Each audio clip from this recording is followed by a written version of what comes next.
Hello, কে কোত্থেকে বলছিলেন? Hello Suman, আমি মা। ফোনটা ঘরে ফেলে গিয়েছিস, এত ভুলো মন হলে চলবে?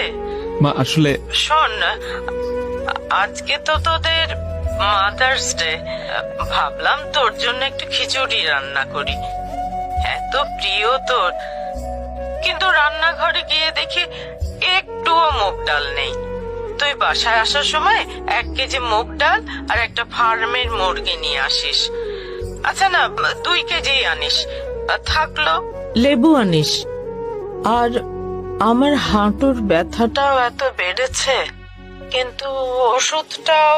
মা, ওষুধটা তোমার সেকেন্ড ড্রয়ারে আছে, তুমি বোধহয় ভুলে গেছো।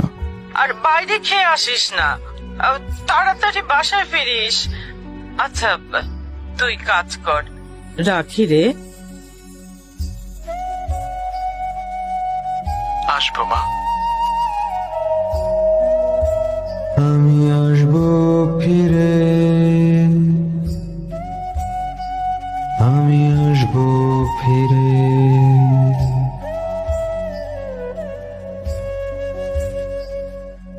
এই তো মা, যাকে ঘিরে কত শত আয়োজন, অথচ যার সবটুকু জুড়েই নিঃস্বার্থ ভালোবাসা। মা, তোমার মতো করে তোমাকে হয়তো কখনো ভালোবাসতে পারবো না।